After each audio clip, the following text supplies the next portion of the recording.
ছাড়া কোনো ইলাহ নাই, তিনি সার্বভৌমত্বের মালিক কেউ নাই আল্লাহ ছাড়া। এই কথা মানুষকে ঘোষণা করতে হবে। বাধা, এই কথা বললেই বাধা দেবে কয় শ্রেণীর লোক? 3 শ্রেণীর। প্রথম শ্রেণী হচ্ছে কে? রাষ্ট্রশক্তি। আজও তারা বাধা দিচ্ছে। আল্লাহর আইন দিয়ে দেশ চালাও, তারা তাদের মন মর্জি মোতাবেক আইন দিয়ে দেশ চালাবে। আল্লাহ পাক বলছেন আলা আলাহুল খালকু ওয়াল আমরু, সৃষ্টি যার আইন চলবে তার। কারো বাবার আইন চলতে পারে না, নিজেদের তৈরি করা আইন চলবে না। ইনিল হুকমু ইল্লা লিল্লাহ, একমাত্র আইন চলবে কার? এই আইন রাসূল করিম সাল্লাল্লাহু আলাইহি ওয়াসাল্লাম মদিনায় কোরআন দিয়ে প্রতিষ্ঠিত করেছিলেন। আল্লাহর বিধান, আল্লাহর সার্বভৌমত্ব কায়েম করেছিলেন। কোরআন সংবিধান হলো, চুরি বন্ধ হলো, ডাকাতি বন্ধ হলো, জিনা বন্ধ হলো, হত্যা বন্ধ হলো, ধর্ষণ বন্ধ হলো, সব কিছু বন্ধ হয়ে গিয়ে মুসলমানেরা শান্তি লাভ করলো, পৃথিবীর মানুষ শান্তি লাভ করলো। সুবহানাল্লাহ। আজ মুসলমানেরা শত্রু চেনে না, বন্ধু চেনে না। বন্ধুকে বানাইছে শত্রু, শত্রুকে বানাইছে বন্ধু। কে বন্ধু কে শত্রু চিনাই দিবেন কে? আল্লাহ। বলেন কে দিবেন? আল্লাহ রাব্বুল আলামিন কোরআনে কারীমের মধ্যে পরিষ্কার করে বলেছেন লাতাজিদান্না শাদ্দান নাসি আদাওয়াতান লিল্লাযিনা আমানুল ইয়াহুদা ওয়াল্লাযিনা আশরাকু। আল্লাহ পাক বলছেন, হে রাসূল, মানুষের ভিতরে 2টা শ্রেণী মুমিনদের জন্য সবথেকে জঘন্য দুশমন। কয়টা শ্রেণী? 2টা। একটা হলো ইহুদ আর একটা হলো মুশরিক। একটা হলো ইহুদি আর একটা হলো মুশরিক। এটা হলো তোমাদের দুশমন। আর আজ আমাদের দেশে, পৃথিবীর বিভিন্ন দেশে মুসলমানেরা মুশরিকদের সঙ্গে সম্প্রীতি বাড়াচ্ছে, মুসলমানদের সাথে শত্রুতা বাড়াচ্ছে। আজ আমার দেশে পূজা পার্বণে বাধা নাই। পূজা পার্বণে বাধা আছে? পূজা পার্বণে বাধা নাই। বাধা কোথায়? কোরআন শরীফের তাফসীর মাহফিলে। কোরআনের তাফসীরের মাহফিলে বাধা দেওয়া হচ্ছে। গান বাজনায় 144 ধারা নাই, কিন্তু কোরআন শরীফের মাহফিলে 144 ধারা দেওয়া হচ্ছে। যারা দিচ্ছে তারা আবার ওমরাও করে, হজও করে। ওরা আমাদের বলে আমরা নাকি ধর্মের নামে রাজনীতি করি। বলে না আমরা নাকি ধর্মের নামে রাজনীতি করি? আমি বলি ধর্মের নামে আমরা রাজনীতি করি না, আমরা ধর্মীয় রাজনীতি করি। কথাটা বুঝে আসছে কিনা? ধর্মের নামে রাজনীতি তো সেই ব্যক্তি করে 1996 সনের নির্বাচনের আগে যিনি মাথায় পট্টি বেঁধেছিলেন, যিনি শপথ গ্রহণের সময় হাতে তসবিহ পড়েছিলেন। ধর্মের নামে রাজনীতি তিনি করেছেন। আজ অনেকগুলি ডিগ্রি পেয়েছেন তিনি, অনেকগুলি ডিগ্রি পেয়েছেন। কয়টা? মুখস্থ হয়ে গেছে আপনাদের। শকুনেরা, শকুন যদি গরুর গোশত কিনে খাওয়া লাগতো, 80 টাকা কেজি দরে শকুনে এত গোশত কিনে খাইতে পারতো না। লেখাপড়া করে যদি ডিগ্রি নেওয়া লাগতো, এত ডিগ্রি কপালে জুটতো না। পয়সা দিয়া ম্যানেজ করা ডিগ্রি, কিন্তু 9টা নিলে কি হবে? আসল ডিগ্রিটা এখনো বাকি আছে। আসল ডিগ্রি কোনটা? নির্বাচনের আগে পট্টি বেঁধে তসবিহ নিয়ে গোটা জাতিকে যে সফলভাবে প্রতারণা করতে আপনি পেরেছিলেন মহাপ্রতারক হিসেবে, সেই ডিগ্রি আগামী নির্বাচনের মোক্ষম সময় জনগণ আপনার গলায় পরায় দেবে।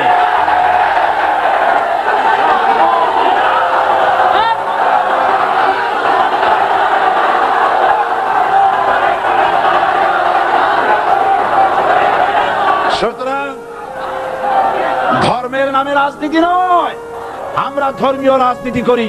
আমরা এই কোরআনের রাজনীতি করি। এই কোরআন নিয়ে বাঁচতে চাই, এই কোরআন নিয়ে মরতে চাই। এই কোরআন থেকে আমাদেরকে বিচ্ছিন্ন করতে চায় কাফের, বেঈমান, মুশরিকেরা। ও আমার জাতি, কোরআন থেকে যারা বিচ্ছিন্ন করতে চায়, তোমরা কি তাদের বিরুদ্ধে জিহাদের জন্য প্রস্তুত থাকবে?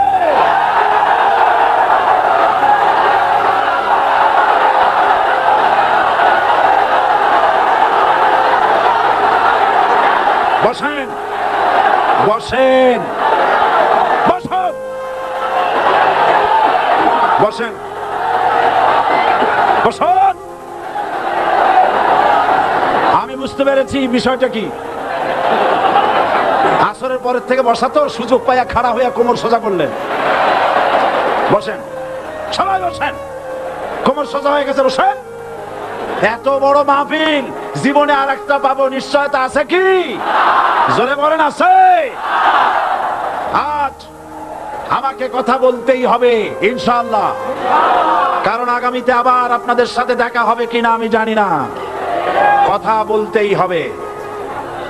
বসেন, কেউ দাঁড়িয়ে থাকবেন না। আমি দেখতে পাচ্ছি বাংলাদেশের ভাগ্য আকাশে উত্তর গগনে কালো মেঘ জমা হয়েছে, ঝড়ের পূর্বাভাস লক্ষ্য করছি। যদি মোকাবেলা করতে না পারেন সক্ষম ভাবে, এমন অন্ধকার গাঢ় কালো অমাবস্যার রাত আসতে পারে যার সুবে সাদে খাওয়া অসম্ভব। সুতরাং আপনারা কি কাপুরুষের মতো কাফের মুশরিকদের গোলামি করে মরতে চান? বিড়ালের মতো 500 বছর বেঁচে থাকার কোনো লাভ নাই।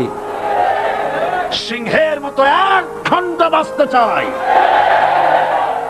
আমাদেরকে বলা হয় সাম্প্রদায়িক উস্কানিমূলক কথা নাকি আমি বলি। পত্রপত্রিকা দিছে না তারা? সাম্প্রদায়িক উস্কানি কথা, সাম্প্রদায়িক উস্কানিমূলক কথা বলি, সেই জন্যই বোধহয় শত শত মুসলিম আমাদের কাছে এসে মুসলমান হয়। মানুষে আর বোকা বানানো যাবে না। যাবে কি? আর বোকা বানানো যাবে? তারপর বলছে কি? এরপরে বলছে, আমাকে বলছে রাজাকার। শুনে রাখো চট্টগ্রামের লক্ষ লক্ষ জনতা, পার্লামেন্টে যখন আমাকে এই কথা বলা হয়েছিল, আমার পার্লামেন্টের কলিগ জাফরুল্লাহ চৌধুরী সাহেব বসে আছেন এখানে। হ্যাঁ, জাফরুল ইসলাম চৌধুরী বসে আছেন পাশে। প্রধানমন্ত্রী সুদ্ধা, অন্তত 3 শতাধিক পার্লামেন্টের সম্মানিত সদস্যরা সেদিন বসা। 1997 সনের বাজেট বক্তৃতা যখন আমি করতেছিলাম, ডক্টর কুদরতে খোদা, নাম রাখছে কুদরতে খোদা, আসলে গজবে খোদা। এই লোকটি নাস্তিক, ইসলামের চূড়ান্ত দুশমন।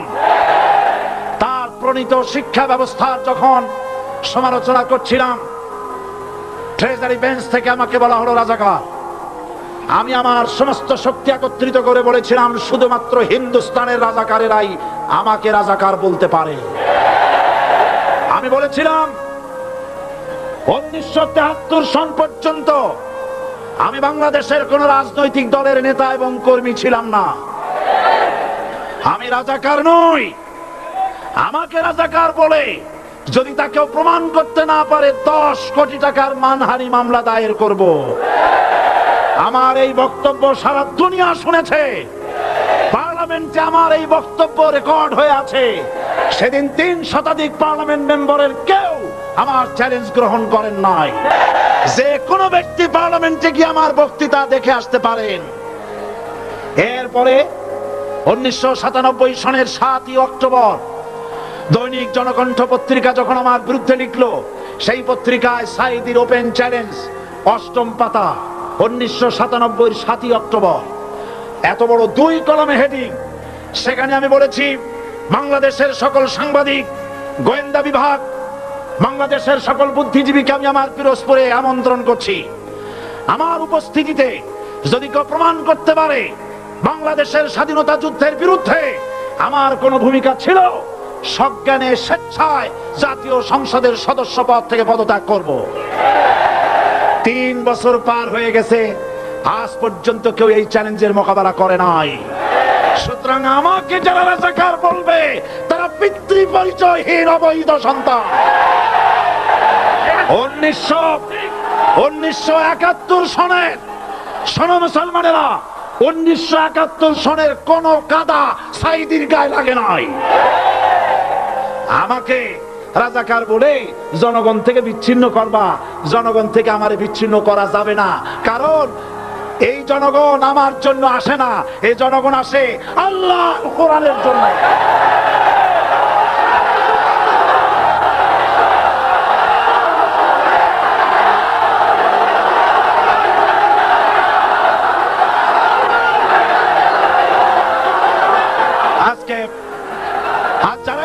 কথা বলে, যারা ইসলামের কথা বলে তারাই রাজাকার, তারাই মৌলবাদী।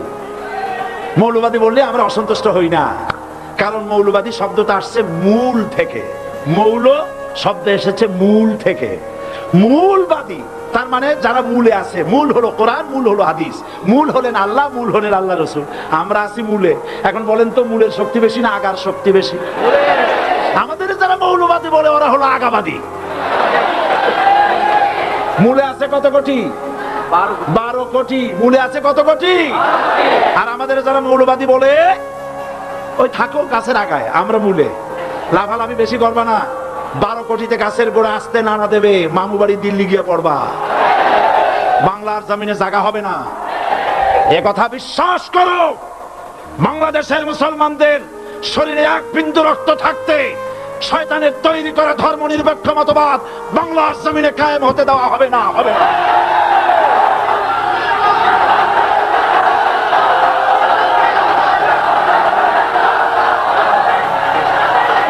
রাসূল করিম সাল্লাল্লাহু আলাইহি ওয়াসাল্লাম কোরআন প্রতিষ্ঠার জন্য আন্দোলন করেছিলেন।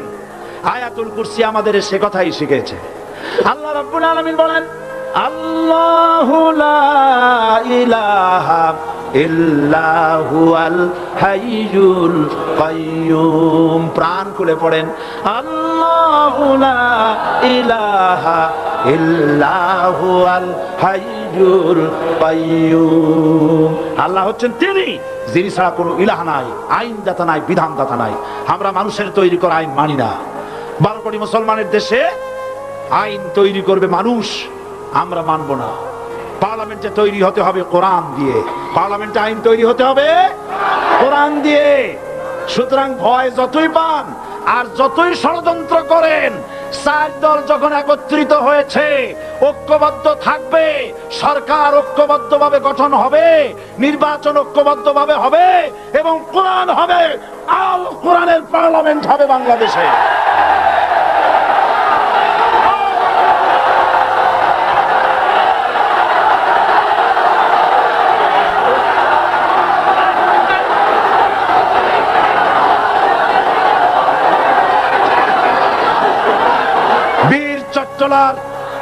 বীর চট্টলার মুসলমানেরা, বীর চট্টলার মুসলমানেরা স্বাধীনতার ঘোষণা এই চট্টগ্রাম থেকে স্বাধীনতার মহান ঘোষক প্রেসিডেন্ট জিয়াউর রহমান সাহেব দিয়েছিলেন। এই চট্টগ্রাম থেকেই ইসলামী রাষ্ট্রের ঘোষণা হবে।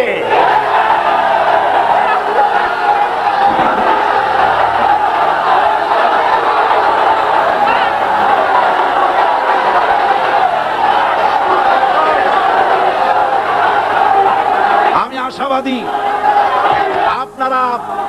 আপনারা অবশ্যই তা পারবেন।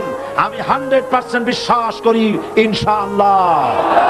কারণ যে ষড়যন্ত্রের মোকাবেলা করে স্থানীয় রাজনৈতিক দলের নেতৃবৃন্দ কোরআনের মাহফিল সিনায় এনেছেন, আমি প্রথম দিনই বলেছি চট্টগ্রাম তাফসীরুল কোরআন মাহফিল কোন রাজনৈতিক দলের প্রতিনিধিত্ব করে না। এটা কোন জামাত শিবিরের একক সম্পদ নয়, এটা চট্টগ্রামের মুসলমানদের কলিজার টুকরা তাফসীরের মাহফিল। সুতরাং এই মাহফিল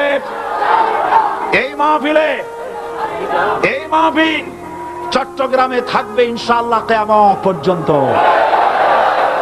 144 ধারা 288 হয়ে গেছে, ষড়যন্ত্র পায় পায় চলে গেছে। আমি ওই সব ছেলেদের বলি, সরকারি দলের ছাত্র হইয়া মুসলমানদের বিপক্ষে যাইও না।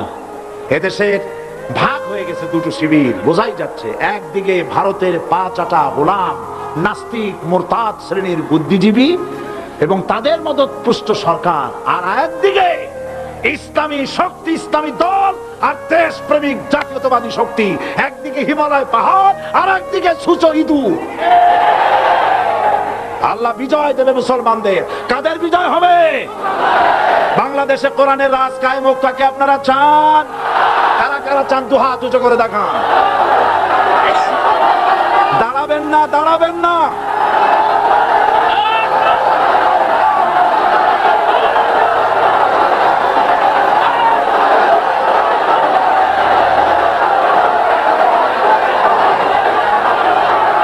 বসুন বসুন। তিন শ্রেণীর লোকেরা আল্লাহর কালিমায় বাধা দিয়েছে। কয় শ্রেণী? একটা হলো রাষ্ট্রশক্তি, 2 নম্বরে মনে আছে ধনাঢ্য পুঁজিপতির গোষ্ঠী, ওরাও বাধা দিয়েছে। কারণ ইসলামকে বলা হয় পুঁজিবাদের আশ্রয়স্থল। নাউজুবিল্লাহ। সর্বপ্রথম ইসলাম কবুল করেছে কারা? ধনীরা না গরিবরা? কারা? গরিবেরা। সুতরাং ধনাঢ্য ব্যক্তিরা মনে করলো যে আমাদের তো সর্বনাশ হয়ে যাবে, আমরা দাস দাসী ধরে রাখতে পারবো না, আমরা মানুষকে শোষণ করতে পারবো না, যে নতুন কলেমার দাওয়াত আসছে। সুতরাং সরকারের হাতকে তারা পয়সা দিয়া শক্ত করেছে আর বলেছে যত টাকা লাগে এই লোকগুলারে ঠ্যাঙ্গান। আজও আছে কিনা? তা আছে কিনা? 3 নম্বরে বাধা দিয়েছে ধর্মের নামের এক শ্রেণীর কায়েমি স্বার্থবাদী শক্তি, যার সম্পর্কে সূরা তাওবায় আল্লাহ পাক বলেছেন ইন্না কাসীরাম মিনাল আহবারি ওয়ার রুহবান লা ইয়াকুলুনা আমওয়ালান নাস বিল বাতিল ওয়া ইয়াসুদ্দুনা আন সাবিলিল্লাহ। ইহুদি আহলে কিতাবদের মধ্যে এক শ্রেণীর বুজুর্গ ধরনের লোক, দরবেশ জাতীয় লোক, যারা নাকি মানুষের সম্পদকে বাতিল পন্থায় ভক্ষণ করে, ওয়া ইয়াসুদ্দুনা আন সাবিলিল্লাহ, এবং আল্লাহর রাস্তায় চলার জন্য মানুষকে বাধা প্রদান করে।